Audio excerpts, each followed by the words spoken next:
मैं तुमसे कुछ पूछ रहा हूं, हुआ क्या है आखिर? दिनेश ने मन ही मन सोचा कि छुपाने का कोई फायदा नहीं है, जो बात है सीधी सीधी बता देता हूं, जो होगा देखा जाएगा। ऐसा सोचने के बाद दिनेश ने शुरू से लेकर एंड तक एक एक बात रंजन को साफ साफ बता दी। रंजन को दिनेश की बातें सुनकर गुस्से के साथ साथ बहुत दुख भी हुआ और रंजन हड़बड़ी में गौतम को फोन मिलाने लगा, क्योंकि उसे कहीं ना कहीं यह डर था कि अगर गौतम इस बात से बहुत परेशान हो गया तो वो कहीं रंजन का भी दूसरी कंपनी में जाना ना रुकवा दे। लेकिन गौतम इस वक्त किसी का फोन उठाने के मूड में नहीं था, क्योंकि आज फिर से अवनी दुखी होकर भूखे पेट सो गई थी। रंजन के बार बार कॉल करने पर गौतम ने फाइनली कॉल उठा लिया। जैसे ही गौतम ने फोन उठाया, रंजन उस पर लपक पड़ा। उसने गौतम को कुछ बोलने का मौका ही नहीं दिया। वो एक रूम में बोलता चला गया। गौतम मेरी बात सुनो, जो भी हुआ उसके लिए मैं माफी मांगता हूँ। देखो मैं यहाँ पर कंपनी में नहीं था, इसलिए बात संभाल नहीं पाया। ये दिनेश तो बेवकूफ है, तुम इसकी बात मत सुनो। प्लीज प्लीज मेरे लिए अपनी दोस्ती की खातिर वापस आ जाओ। इस वक्त गौतम अवनी को देख रहा था, जो बेड पर सो रही थी। वो अवनी के चेहरे को देख रहा था, जहां आंसुओं के निशान अभी भी साफ दिखाई दे रहे थे। अवनी के चेहरे पर कुछ ऐसी उदासी थी कि मानो वो एक बहुत बड़ी जंग हार गई हो, और ऐसा लगे भी क्यों ना, आखिरकार वो अग्रवाल इंडस्ट्रीज से टक्कर जो लेने वाली थी। लेकिन इससे पहले कि वो फर्स्ट स्टेप लेती, वो लड़खड़ाकर वहां पर गिर गई। अवनी का बुझा हुआ चेहरा गौतम के दिल में खंजर की तरह चुभ रहा था, लेकिन वो रंजन की बातों से भाप गया था कि रंजन को अपनी नौकरी का खतरा है। इसलिए उसने बड़े ही शांत अंदाज में कहा, देखो रंजन, ये जो भी बातचीत हुई है वो मेरे और दिनेश के बीच है। इसमें तुम्हारा कोई कसूर नहीं। तुम चिंता मत करो, तुम्हारा कोई नुकसान नहीं होगा। जो बात मैंने तुम्हारे लिए की है वो वैसी ही रहेगी। ग्लोरियस कंस्ट्रक्शन कंपनी में तुम्हारा जाना तय है। गौतम के मुंह से निकले हुए ये शब्द रंजन को एक ठंडी हवा के झोंके की तरह लगे। वो बहुत खुश था कि चलो कम से कम उसकी नौकरी पर तो कोई खतरा नहीं है। फिर भी उसने गौतम की मिजाज पुरसी करने के लिए कहा, गौतम मैं समझता हूँ मैं नौकरी की बात नहीं कर रहा। मुझे सच में तुम्हारी बेइज्जती के लिए दिल से बुरा लग रहा है कि जो नमूने मेरी कंपनी में भरे पड़े हैं, मैं इनका क्या ही करूं। प्लीज प्लीज मुझे माफ कर दो, और हो सके तो अवनी को लेकर वापस आ जाओ। ये सब इंटरव्यू वगैरह छोड़ो, वो यही काम करेगी। रंजन की बात पर गौतम ने कहा, सॉरी रंजन, लेकिन मैं अपनी बीवी को एक ऐसी कंपनी में नहीं जाने दे सकता जहां पहले ही दिन उसके साथ बदसलूकी की गई हो। ऐसा कहकर गौतम ने कॉल कट कर दी। यहां ऑफिस में दिनेश का जीना मुश्किल हो गया था। उसे अपना फ्यूचर अंधेरे में दिखाई देने लगा था।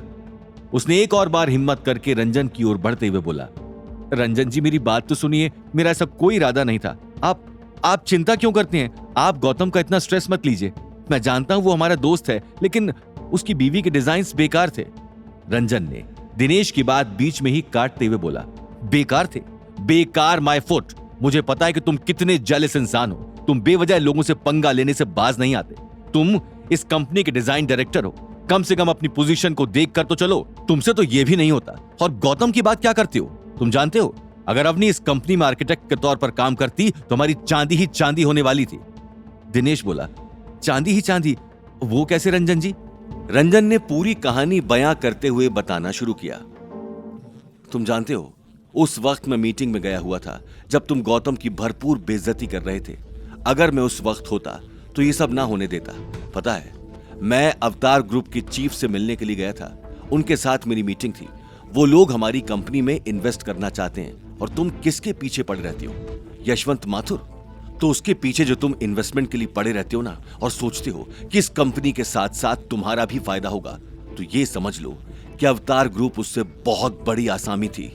और जानते हो, वो सिर्फ एक शर्त पर हमारी कंपनी में इन्वेस्ट करने के लिए तैयार थे, और वो शर्त ये थी कि जब गौतम की पत्नी अवनी अग्रवाल हमारी company as an architect join करेगी, क्योंकि वो लोग चाहते थे कि जो भी कंस्ट्रक्शन के प्रोजेक्ट्स हों उनके डिजाइन्स केवल अवनी के थ्रू ही पास होकर आए, और वो यशवंत माथुर से कम नहीं तो 5 गुना ज्यादा रकम हमारे यहां इन्वेस्ट करने वाले थे। अब तुम खुद ही सोचो कि जिस फायदे के लिए तुम दौड़ रहे थे, वो साल में इस फायदे से 5 गुना छोटा था, और तुमने अपने उस तुच्छे से फायदे के लिए इस कंपनी में इतनी बड़ी प्रॉब्लम क्रिएट कर दी। मुझे मैनेजमेंट को भी जवाब देना होगा, और मैं तुम्हारा ही नाम लूंगा। मैनेजमेंट को नाम देने की बात ने दिनेश के अंदर खलबली पैदा कर दी। वो यहां अपने होश संभाल नहीं पा रहा था कि वो मैनेजमेंट को कैसे जवाब देगा। दिनेश को कुछ समझ नहीं आ रहा था इसलिए उसने तुरंत गौतम को कॉल मिलाया। गौतम ने अपने फोन पर दिनेश का नाम देखकर उसे साइलेंट कर दिया। दिनेश का फिर कॉल आता है और इस बार गौतम ने फोन उठा लिया। दिनेश बोला, मेरे भाई गौतम, मुझे माफ कर दो, मैंने बहुत बड़ी गलती कर दी। तुम प्लीज अवनी को लेकर वापस आ जाओ। मैं अभी उसे अपॉइंट करना चाहता हूँ। प्लीज तुम आ जाओ, मुझे सारी फॉर्मेलिटी पूरी करनी है। देखो जो भी हुआ उसे एक बुरा सपना समझकर भूल जाओ। गौतम को पता था कि दिनेश को अपनी गलती का एहसास अभी तक नहीं हुआ था। वो सिर्फ अपनी नौकरी बचाने के लिए झूठा रोना रो रहा था और गौतम को ऐसे इनसिंसियर लोग बिल्कुल पसंद नहीं थे।